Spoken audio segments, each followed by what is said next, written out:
ये वीडियो उन लोगों के लिए है जो एक हाउसवाइफ को कुछ समझते ही नहीं है। वो समझते हैं कि घर में रहकर करती ही क्या हो। तो आप ये मेरा ब्लॉग सुबह से 4 बजे तक का ब्लॉग है और आप देखते रहिए कि एक हाउस या वाइफ क्या क्या करती है। तो सबसे पहले मैंने सुबह उठा, फिर उठ के मुँह हाथ धो के मैं मॉर्निंग वॉक पे गई। फिर मॉर्निंग वॉक करके आई तो मैं रात को मशीन लगाई थी कपड़ा, तो डालना भूल गई थी, तो सुबह मैंने डाला। फिर इसके बाद डस्टिंग की, डस्टिंग करके जितने सारे घर में डस्टिंग रहता है उसको डस्टिंग करता। और ये मेरा सोफ़ा, इसको मैं कम से कम पूरे दिन में, आप देखिएगा वीडियो में, मैं 2-3 बार साफ़ कर रही हूँ। कम से कम 2 से 3-4 बार साफ़ करना पड़ता है, क्योंकि बच्चे हैं, बैठते हैं तो इधर उधर कर देते हैं। तो फिर ये मैं झाड़ू लगा रही हूँ।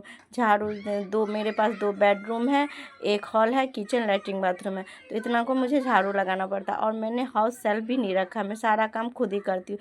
फिर डस्टबिन को बाहर रख देती हूँ, क्योंकि कचरा लेने वाला भी आ जाता है, मतलब 9-10 बजे, तो उसको टाइम से रखना पड़ता है। फिर इधर हस्बैंड उठ गए, बच्चे उठ गए, तो हस्बैंड को नींबू पानी, सुसुम पानी, नींबू पानी दे रही हूँ। आप लोग कमेंट में बताइए कि आप लोग भी सुबह सुबह कौन सा ड्रिंक लेते हैं, ये हेल्दी होता है या क्या। तो फिर मैं दे दी, फिर मैं इधर पोछा भी लगा ली।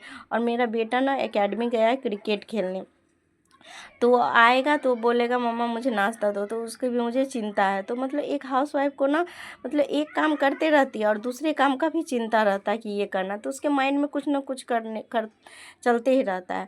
और इधर पे नहा धोवा के मैं पूजा भी कर रही हूँ।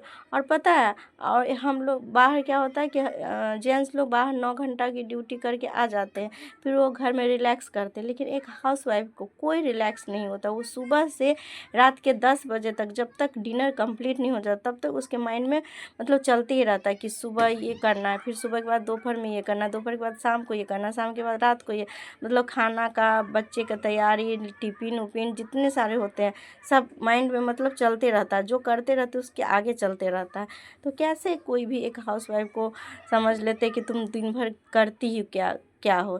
ये लफ्ज़ सुन के ना एक हाउसवाइफ को कितना बुरा लगता है ना, वो एक आप हाउसवाइफ से ही जाकर पूछ सकते हैं, तो वो बताएगा कि कितना बुरा लगता है। फिर ये मेरा, मैं इधर नाश्ता कर ले और फिर आगे मैं बेडरूम की सफाई करने। फिर मैं अपनी बेटी को नहलाए, बेटी को नहला के कपड़ा पहना के, और फिर मैं चली गई इधर लंच की तैयारी करने, क्योंकि लंच का भी टाइम हो रहा था। टाइम कितना जल्दी बीत जाता है ना, पता ही नहीं चलता है। इधर मैंने लंच में बनाया कटहल का सब्जी और रोटी। और आप लोग बताइए कि आप लोग कटहल किस किस को पसंद है।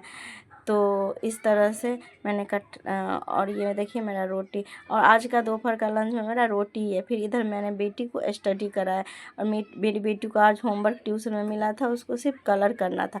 और ये देखिए, ये है मतलब 12 बजे का सीन।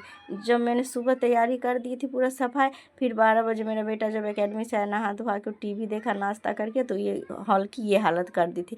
फिर मैं दोबारा हॉल की सफाई की, फिर मैं इधर हॉल की सफाई करके फिर मैं चली गई लंच निकालने। और ये मैं लंच अपना और अपने हस्बैंड का निकाल रही हूँ।